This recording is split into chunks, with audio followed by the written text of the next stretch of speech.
We are now at the Ionity charging station here at Dal, and behind me I have another EQC. This is a new one, yes. So the previous one had a faulty battery module, so they're gonna fix it on warranty.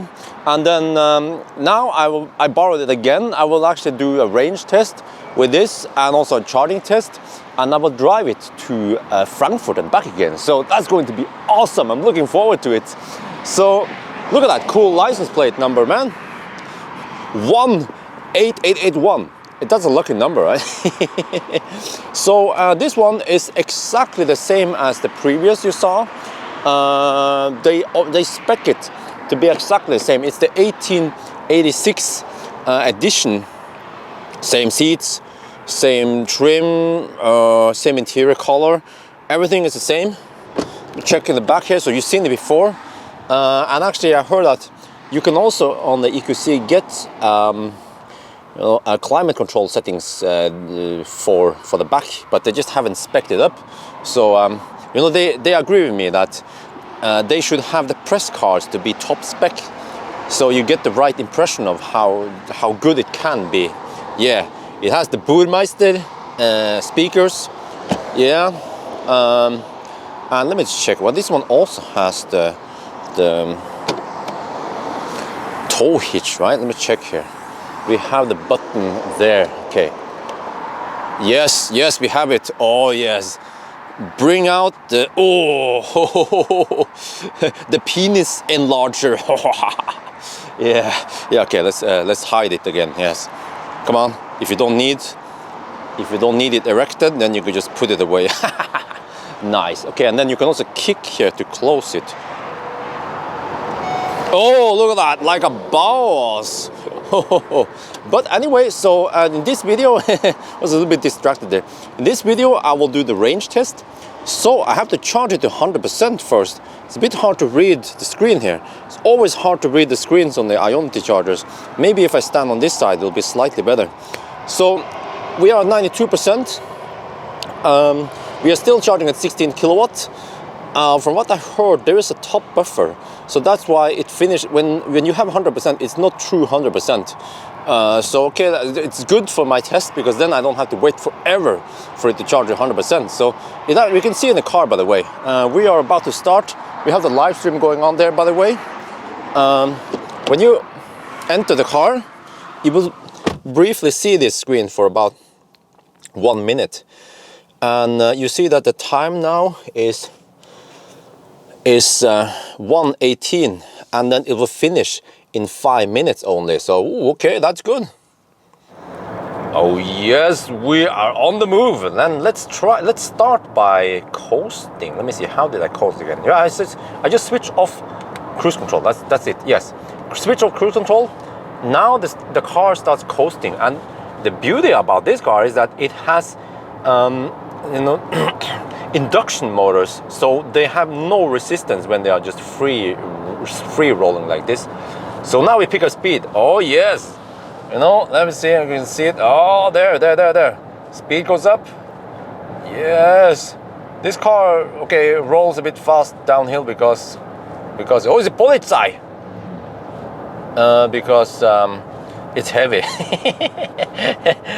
Yeah, okay. Now, and I found out I have to cruise at 94 kilometers per hour. So let me show you again how you coast and then how you exit coast. So I just wait for the speed to hit my cruising speed. There, and then I enable cruise control. Easy. Oh yes. And what I like about the EQC is that you can change the region setting while you have the car in cruise control. You can't do that in actually in all the other cars I know. Well, except for Tesla, but Tesla doesn't have these paddles for changing region. Yeah. So okay, now same as before. I remember we averaged about 185 watt-hour per kilometer last time. We have similar driving conditions today. Might be a little bit colder because it's been a couple of weeks since last time we did it.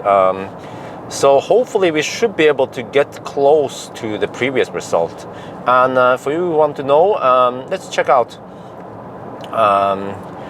Okay, if you go here, tire pressure. Okay, look, 285, 300, yeah, so good tire pressure. the tires are warming up. It was 15 when they were cold, so it's heating up now. So everything looking good. Yes, yes. Now let's enjoy the ride with the EQC for the next at least 4 hours. I would say 4.5 hours. Yes, yeah. That's a Tesla, just hammered me. Oh yeah, look at the windsock. Almost no wind, actually slight tailwind right now, okay? So that means that the consumption should be low, right? We have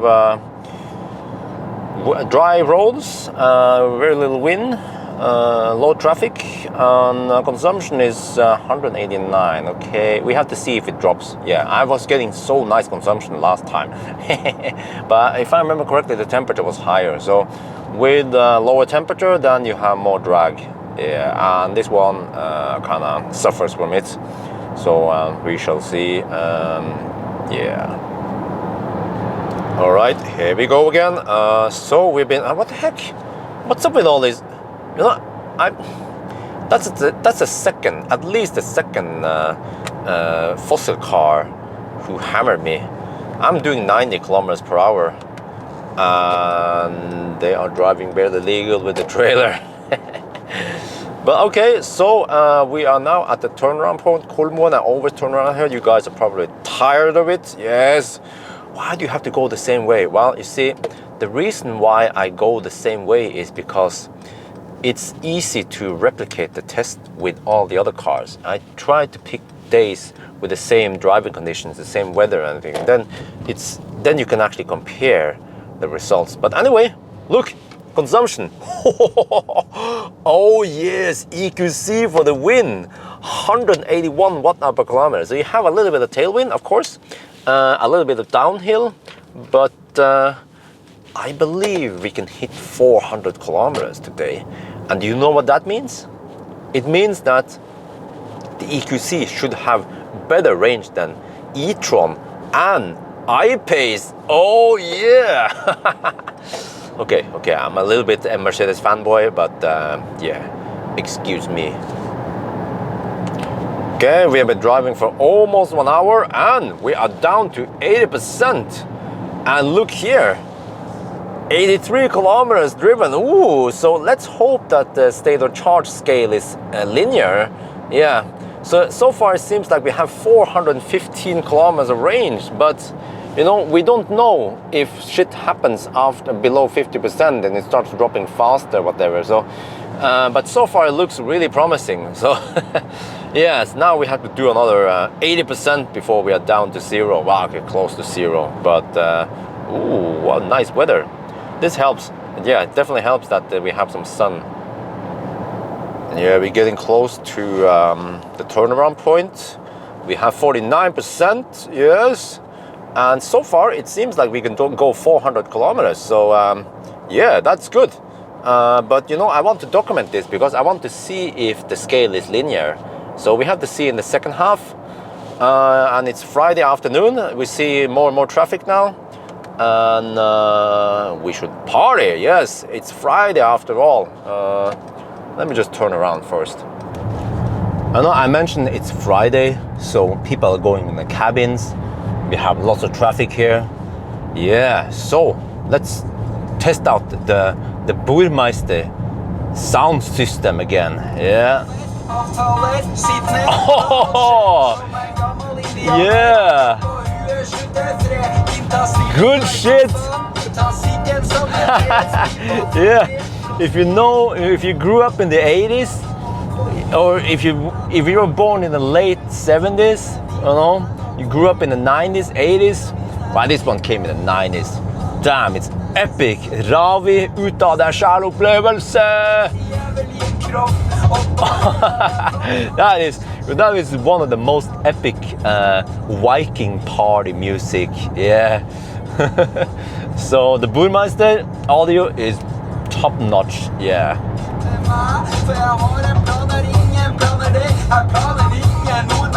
Good shit. I mean, wow, I haven't listened to this song for a long time. I just stumbled across it. Yeah. So I'm playing, by the way, from Bluetooth right now. So, of course, not the best, but good enough. Oh yeah, party, party.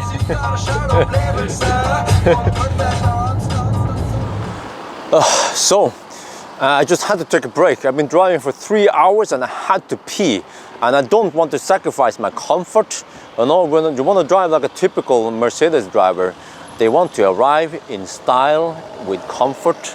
So we went to Bolleland. Yes, the Danes will be like, Bolleland, yes. So I just parked here without plugging in and I want to make the stop as short as possible. So I only went to the restroom and now we are good to go again. Yes, so let's finish this. Oh, let me see. Hello, guest. Yes, fire the car.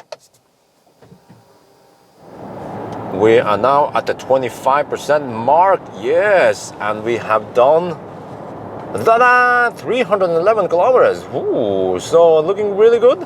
And just look at that consumption. It's been very consistently around 190-ish. So you know what this means?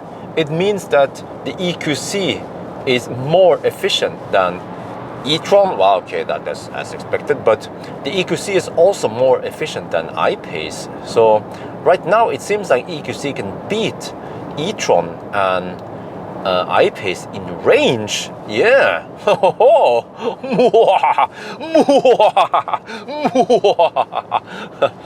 Okay.